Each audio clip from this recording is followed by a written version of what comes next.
Have you ever felt, in the quiet of your life, that something is slipping away, something precious, something that once defined you? As the years pass, we grow older. Yet in that very aging, there lies a mystery, an unspoken secret that only the wise, those who have truly lived, can uncover. There's a moment, late in life, when the weight of our past feels so heavy. It presses on our chest, while the future seems so distant, so uncertain.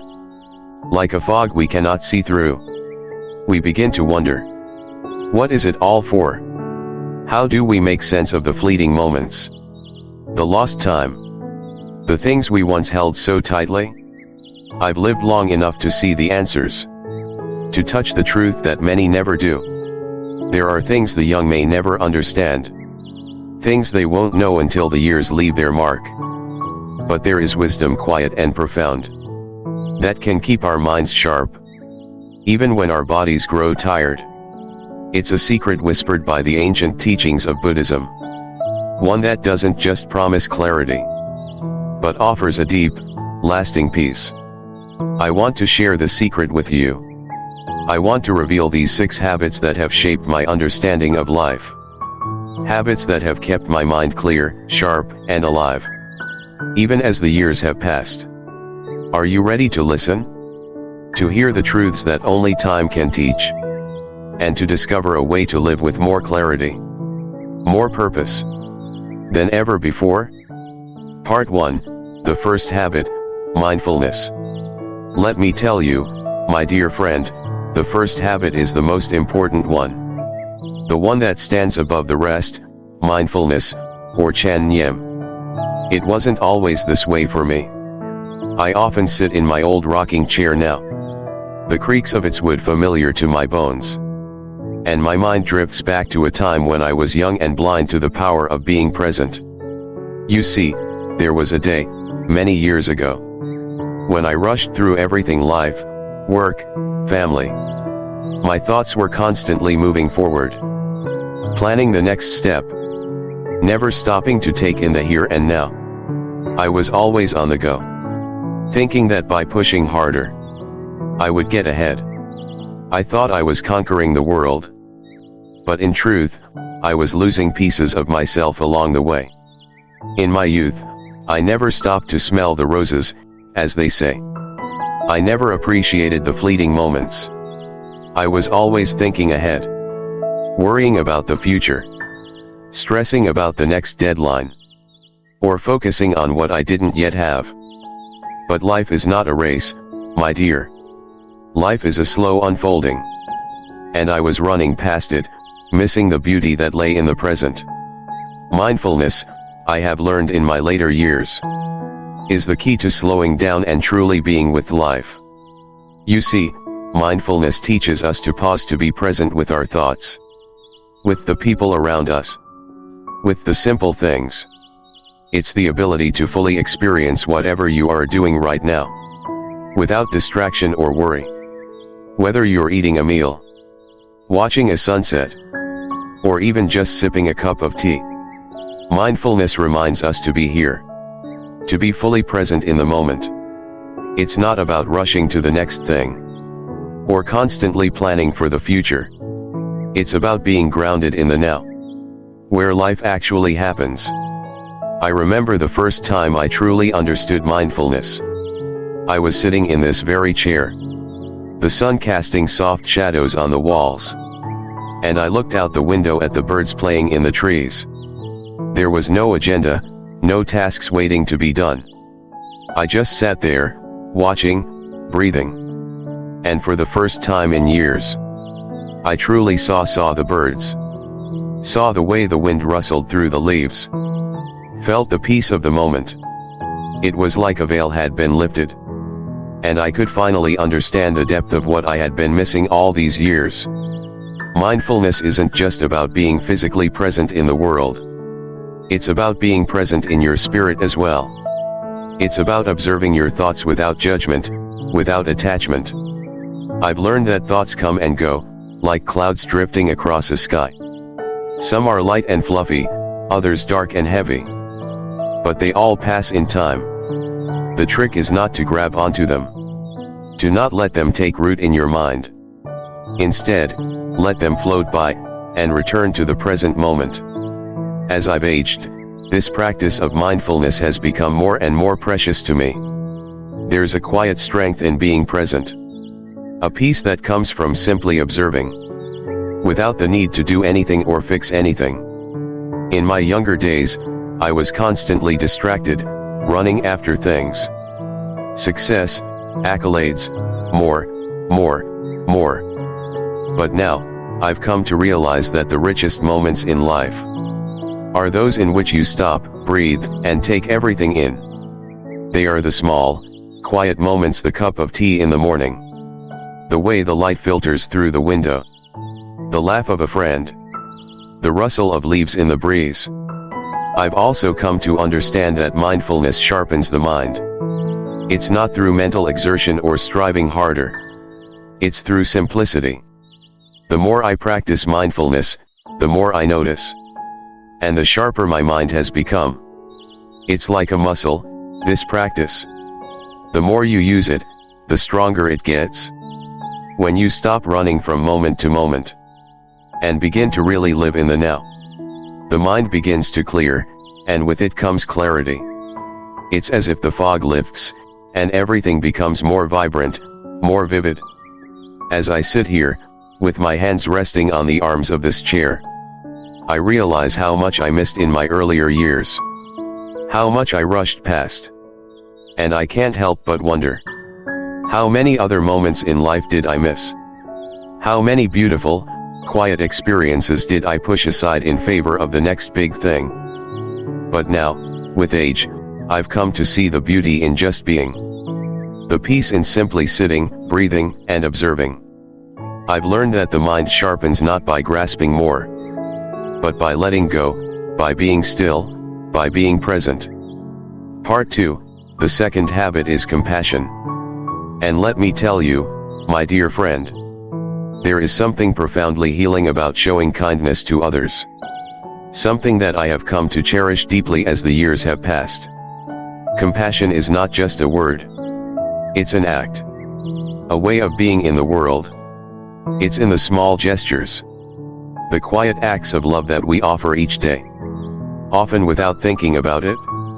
It's those moments of connection that give us meaning. And help keep our hearts young. I remember a winter, many years ago, when I saw my elderly neighbor struggling with her groceries.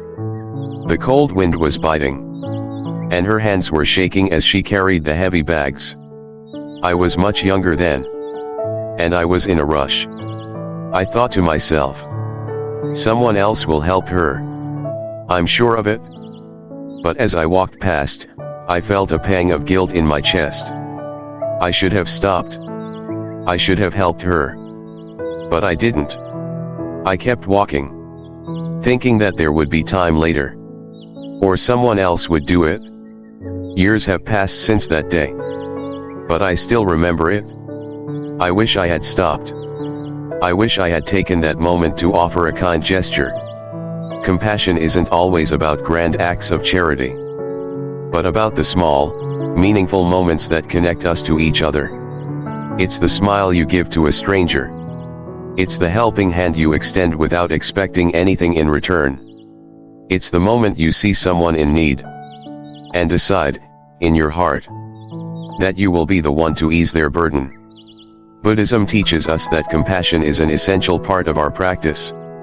It's not just about feeling sorry for someone, but about recognizing the shared humanity in each person. It's about acting with kindness, with love, without expecting anything in return. And as I've grown older, I've come to see the deep truth in this teaching. Compassion is not just for others, it's for ourselves, too. It's a way to heal our own hearts, to connect to the world around us, and to remind ourselves that we are never truly alone. There are times when age can feel isolating. The world moves faster. People come and go. And sometimes, it feels like we're forgotten. But I have found that in those moments, compassion has been my greatest comfort. When I reach out to others, Whether it's a phone call to a friend or a simple act of kindness, I feel the warmth of connection. And in that warmth, I am reminded that I am still part of this world, still contributing to the lives of others, still finding joy in the small things. In my old age, I've realized that compassion is like a mirror. It reflects back to us the love we give. When we offer compassion, it doesn't just change the world of the person we help. It changes us, too. It fills our hearts. It gives us meaning. And it strengthens our connection to all living beings. I have come to understand that no matter how old I get, compassion is the thread that binds us together. In those quiet, tender moments of offering kindness, we are reminded of our shared humanity. We are reminded that, in the end, it is love and compassion that make life worth living. And so, I make it my practice, every day, to offer compassion, whether through a word, a smile, or an act of kindness. Because in doing so, I am not just helping others, I am helping myself, keeping my heart open and my mind sharp. And that, my dear friend, is one of the greatest gifts of aging. The gift of compassion, the gift of love, and the gift of understanding that in giving, we receive. And in that act of giving, we find our true peace. Part 3, the third habit is letting go. It sounds so simple, doesn't it? Letting go. Yet, in practice, it is perhaps one of the most challenging things life asks of us. As I grow older, I have come to understand this habit more deeply. Not through any grand revelation, but through the slow unfolding of time itself. When I reflect on my life, I realize how tightly I have held on to so many things. Memories, regrets, loves, losses, achievements. The things we hold dear often become like anchors in our lives. But holding on too tightly to anything, whether it's a dream, a memory, or a hope, can keep us from living fully in the present.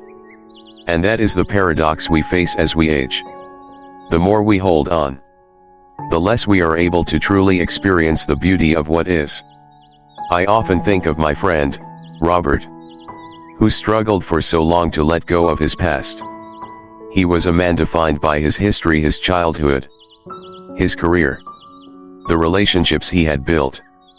But it wasn't just the good memories that kept him tied to the past. It was also the regrets, the mistakes he thought he couldn't undo. Every time we spoke, it was as though his past was pulling him down, as though he couldn't break free from its weight. He talked about things that had long since gone, things that couldn't be changed, but they were as real to him as if they had just happened yesterday. He carried that burden with him everywhere he went, and it kept him from truly living.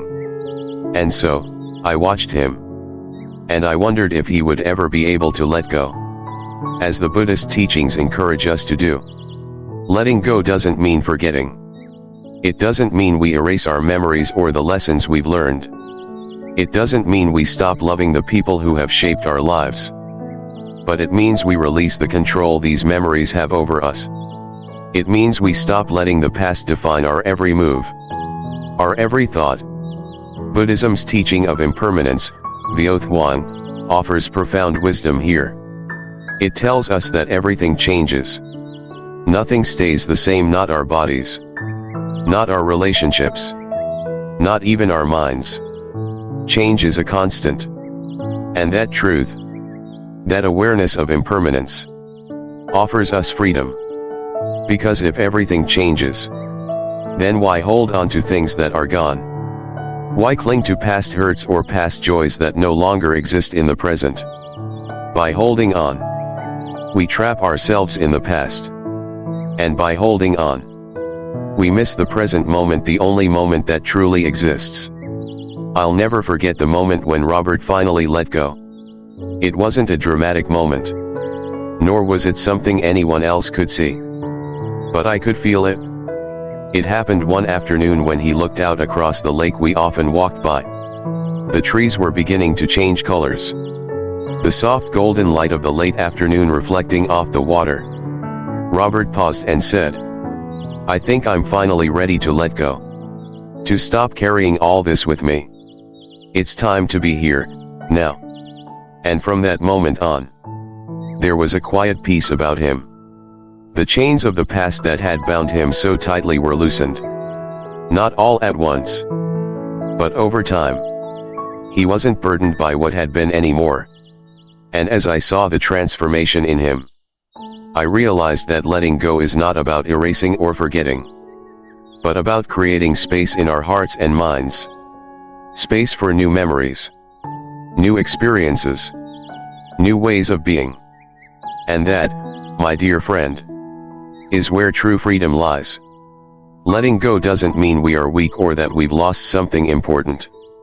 It means we are strong enough to accept that the past is behind us, and the future is unknown. But what we have, right now, is enough. And when we learn to release the things that weigh us down, we make room for the fullness of life to enter. In letting go, we embrace the present with all its beauty, pain, and promise. Part 4, the fourth habit is accepting impermanence. Over the years, I have come to understand the deep peace that comes with this practice. Nothing lasts forever. Not our bodies. Not our minds.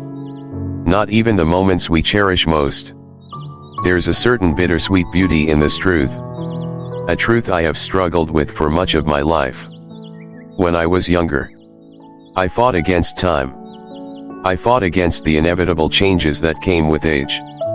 Desperately holding on to the way I used to be. I feared the loss of my physical strength, my energy, my mind's sharpness. I feared the wrinkles, the gray hair, the moments when my body no longer obeyed me. But in time, I learned that resisting impermanence only creates suffering. The Buddha taught us that everything is in a state of constant flux, and fighting against that reality only causes us pain. I have learned that instead of fearing time, instead of fearing change, I can learn to accept it. I have learned to embrace impermanence, not as something to be afraid of, but as something that makes life precious. I used to look at my body, and with each new wrinkle, each new ache, I saw only loss. But now, when I look at my hands, the veins that have become more visible over the years, I see a map of my life. These hands have worked hard, held loved ones, comforted friends, created things, built memories. The gray hair that now frames my face is not a sign of defeat, it is a sign of the wisdom I have gained. Each wrinkle is a story, each change a chapter in the book of my life. And instead of mourning them, I have learned to honor them. In Buddhism, we are taught that impermanence is the very nature of existence. All things come and go, rise and fall. The beautiful flowers bloom and wither. The seasons change, as do we. The sky, once bright and clear, may grow cloudy and dark, but it will also clear again. And so it is with our lives. There are times of youth, of vitality, and there are times of age, of quiet reflection. But both are precious, for both are part of the same cycle, the same flow of life. As I have grown older, I have learned that there is beauty in this truth. There is peace in knowing that life, in all its forms, is constantly changing. And there is liberation in accepting that change.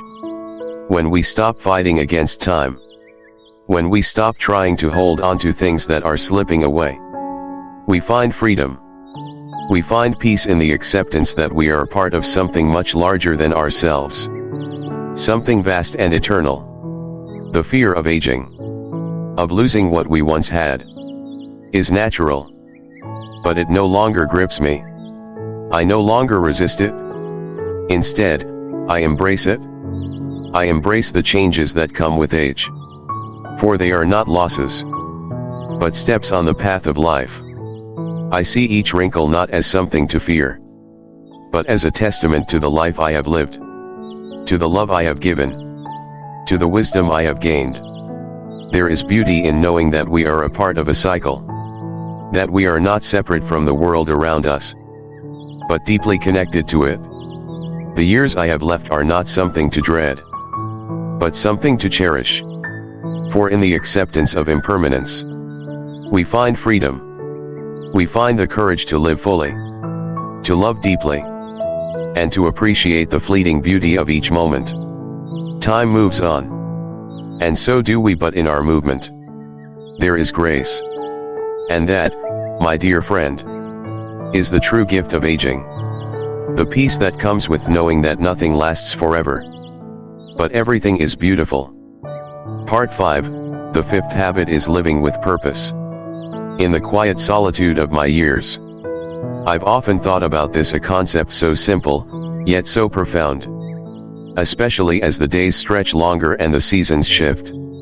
You see, as we age, there's this insidious temptation to believe that our purpose has passed us by, that the best days of our lives are behind us.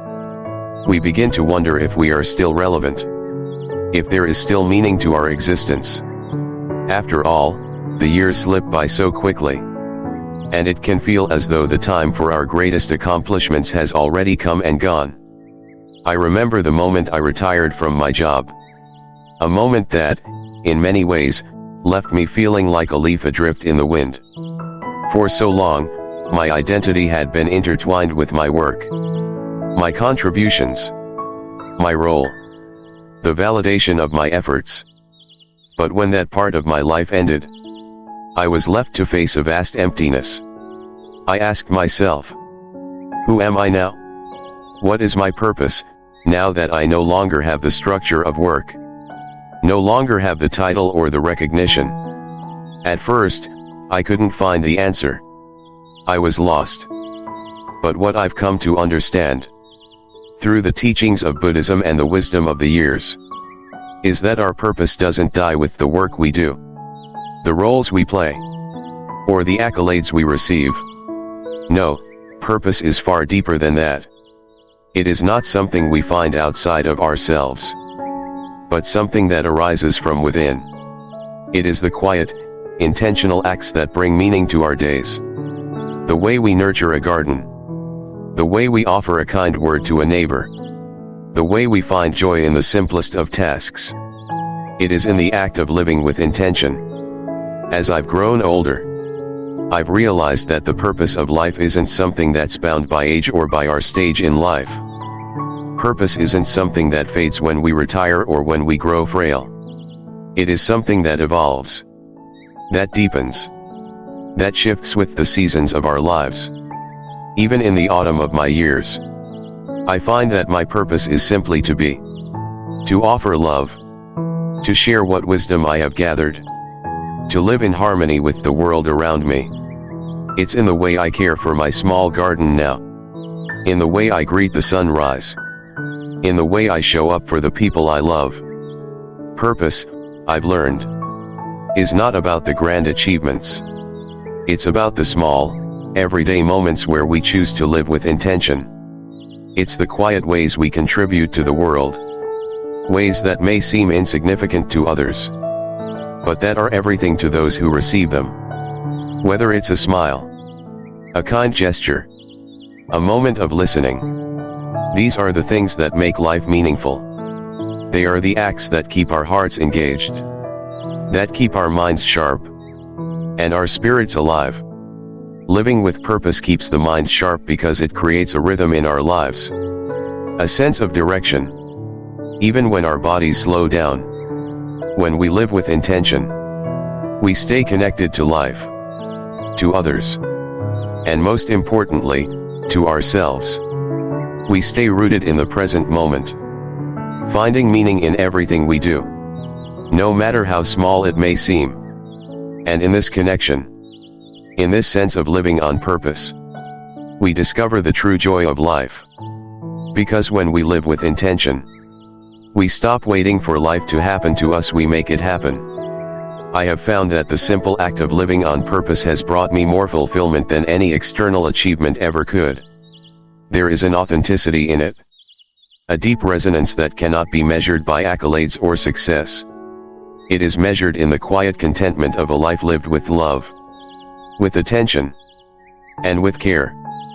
Part 6, finally, the sixth habit is meditation. Meditation. A practice I once thought was reserved for the monks in the mountains. For those who had mastered the art of stillness.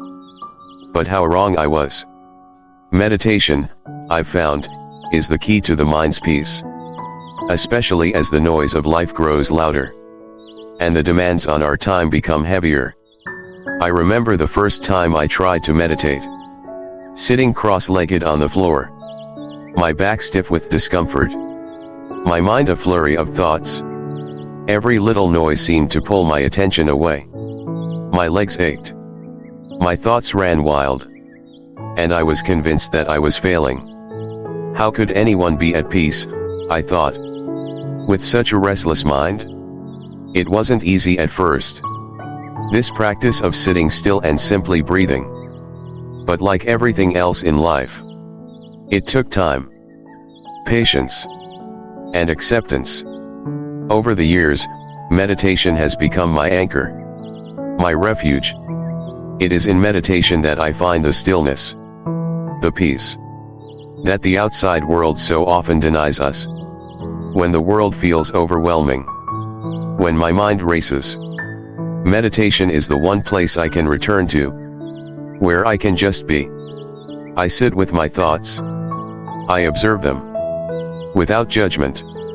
Without attachment. The thoughts come and go. Like clouds drifting across the sky. And I do not chase them. I simply let them pass. Buddhism teaches us that meditation is not just a practice. It is a way of being. It is a way of living with presence. Of being aware. Of allowing ourselves to experience each moment, without being consumed by it. Meditation is not about clearing the mind, but about sitting with it as it is. Imperfect, restless, full of thoughts, and allowing those thoughts to drift away when they are ready. And so, over time, meditation has become a source of deep clarity for me. It sharpens my mind. It helps me see things as they are, without the veil of judgment or fear. I may not be as quick as I once was, physically. My hands no longer work with the same speed. My body doesn't have the same energy it used to. But in meditation, my mind has never been sharper. It allows me to see the world more clearly, to appreciate the simplicity of the present moment, and to connect deeply with the life unfolding before me. Through meditation, I have come to understand that it is not the quantity of thoughts that matters, but the quality of our awareness. The more I meditate, the more I realize how little I truly need to think. My mind becomes a quiet observer, not a constant chatterbox. And in that silence, I find peace. Meditation is a gift I've given myself in my later years. A practice that allows me to rest in the present, to surrender to the flow of life, and to see things clearly without the interference of unnecessary thoughts. It has given me a deeper understanding of myself and the world around me. It has sharpened my mind in a way that no amount of intellectual effort ever could. I may not be as fast as I once was, but my mind is more present, more aware, and more clear than ever before. And that, I've learned, is the true gift of meditation. It doesn't just calm the mind, it transforms it. It helps us live more fully, more deeply, and more peacefully in each moment, allowing us to navigate the complexities of life with a quiet heart and a steady mind. So, my dear friends, now that you've heard these 6 Buddhist habits: mindfulness, compassion, letting go, acceptance of impermanence, living with purpose, and meditation, can you feel their quiet power? These aren't mere habits. They are the very essence of a life well lived.